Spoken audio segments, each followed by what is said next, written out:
In the burning heat of the tropical coast, where endless oceans of sugarcane meet the scrub, money isn't made in the soil, it is made in the harvest window. Miss the crushing season, or lose the crop before the harvesters roll in, and an entire region's economy collapses into rot. Over a century ago, the primary enemy in the cane was an unholy plague of introduced ship rats. Millions of them. They gnawed through the stalks, drained the profits, and turned vast pastoral and agricultural estates into financial battlegrounds. The landholders were desperate. Traps failed across thousands of hectares. Poisons barely dented a population that bred faster than the bait could be laid. And domestic cats simply turned wild in the bush after their first season. So, the pastoralists and estate managers turned to what seemed like the ultimate biological weapon: a predatory killer imported straight from India. 9 small, wire-haired carnivores, 4 males, 5 females. The logic in the station homesteads was disarmingly simple. Unleash a predator that slays cobras, sit back, and let nature clean up the mess. It was hailed as an agricultural miracle before the crate lids were even lifted. Except for one lethal, overlooked flaw. The imported predator hunted in the harsh glare of daylight. The rats only emerged under the cover of darkness. They inhabited entirely different dimensions of time and space within the very same paddocks. Driven by an insatiable metabolism and a landscape devoid of native competitors, the 9 invaders did what any pragmatic hunter would do in an unforgiving country. They adapted. They abandoned the rats in the high canopy and turned their ferocious attention to everything else that walked, crawled, or nested on the ground. Within 10 years, those 9 animals had multiplied into tens of thousands, triggering one of the most devastating, slow-motion ecological disasters in modern history. The mistake at the heart of this catastrophe would be repeated across 4 continents, but its mechanics remain a masterclass in human hubris. To understand how a localized fix spiraled into a continental tragedy, you have to look at the sheer scale of the appetite. Ground-nesting birds, native reptiles, marsupials, and fragile desert and coastal fauna were annihilated with systematic precision. The native balance didn't just bend, it broke. What the landowners bought wasn't pest control. They had purchased a biological wildfire, set it loose in their own backyard, and handed the bill to generations yet to come. To understand how a handful of imported predators could unravel an entire ecosystem, you have to look past the sugar paddocks and look at the evolutionary clock. The introduced black rats that infested the coastal belts weren't just numerous, they were evasive. When the sun beat down on the red dust and dry scrub, the rats retreated high into the crowns of the palms and the dense upper foliage of the cane. The Indian mongooses, wired strictly for daytime hunting along the hard-baked ground, were left pacing the dirt below. They were running on daylight shifts, while their intended prey operated strictly on night duty. A predator that cannot reach its target does not lie down and starve in the heat. It shifts its sight to whatever is easiest to kill. And in a land where native ground dwellers had evolved for millennia without the threat of a hyperfast, agile, terrestrial placental carnivore, everything was easy picking. Small ground-nesting birds, native dragons, skinks, legless lizards, and fragile marsupial mice were wiped out from the coastal plains to the dry limestone ridges. Along the sandy foreshores, a single mongoose could dig up an entire clutch of 100 marine turtle eggs in a single morning, then casually trot down the dunes to empty the next nest.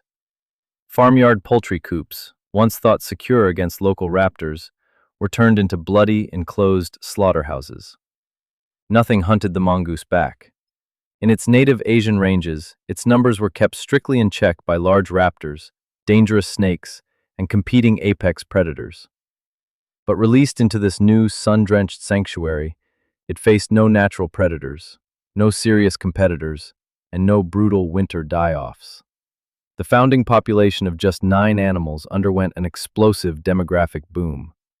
Genetic testing on these populations today still reveals the stark signature of an extreme bottleneck. Millions of individuals scattered across ocean islands and remote provinces trace their lineage back to those same few siblings and cousins off a single ship. An almost total lack of genetic diversity, yet powered by absolute ecological success. Within 30 short years, native species that had inhabited the region since the last ice age began to vanish entirely. The native land rodents, uniquely adapted to the harsh local flora, were erased. Giant ground-dwelling lizards went with them. The loss was immediate, but the cascading biological fallout went far deeper than just the species that were eaten. Those native birds and reptiles were the silent workforce of the landscape. Birds dispersed seeds across dry corridors and kept insect swarms under control. Lizards and frogs devoured destructive larvae on an entirely different shift. Strip out that foundational layer of ecological defense, and the insect populations exploded into the vacuum. When you strip away the native insect eaters from a fragile ecosystem, the payback comes fast and hard. In the decades following the predator's release, agricultural records in the lowland districts showed an immediate surge in crop-destroying pests and biting insect swarms. Local producers, already battling unpredictable weather cycles and tough market conditions, suddenly found themselves fighting plague-level insect outbreaks. The very balance that had kept the bush and the paddocks functioning was shattered. Yet, amidst this rolling disaster, a myth took hold. A myth so persuasive it defied the grim reality on the ground. The pioneer who arranged that original shipment wrote a glowing paper for an elite scientific society, hailing the release as a roaring success and urging other agricultural regions to follow suit. Barely 10 years into the experiment, with his own district's ecology fracturing around him, the man who brought them in published a self-serving endorsement of his own catastrophic mistake. That single paper traveled further and faster than the animals themselves. Landholders, regional boards, and colonial authorities across distant territories devoured the report. They saw a quick, cheap solution to their own crippling rodent problems. Hawaii placed its order shortly after, followed by major agricultural hubs across the Pacific and the Caribbean. Crucial facts were ignored. The predator didn't stop at rats, didn't respect boundaries, and certainly didn't care about economic forecasts. Consider the sheer tragic irony of the native reptiles. In many coastal regions, native snakes had provided a free, self-sustaining rat control service for thousands of years before the first cane crop was planted. These harmless, non-venomous native species were highly specialized at hunting rodents in the dark. But the introduced mongoose was a master snake killer. Instead of solving the pest problem, the imported carnivore decimated the native predators that were already keeping the rats in check. In several major agricultural districts, the rodent problem actually worsened after the mongoose established itself. Within 20 years of the release, station logs were filled with bitter entries from landholders realizing they had paid to destroy their own natural defenses. But the real cost wasn't borne by the wealthy syndicate owners or government officials who authorized the imports. They could absorb a bad season or write off lost stock. The real damage hit the smallholders, rural families, and local workers, the people who relied on backyard poultry, native game, and local resources to survive the hard years. As the damage rippled across rural communities, a deep sense of anger and skepticism began to take root. Smallholders and station workers, who had no voice in the original decision to unleash the predator, were left picking up the pieces. Backyard chicken coops were torn apart, native wildlife that supplemented remote larders vanished, and local land managers found themselves spending money they didn't have on heavier fencing and constant repairs.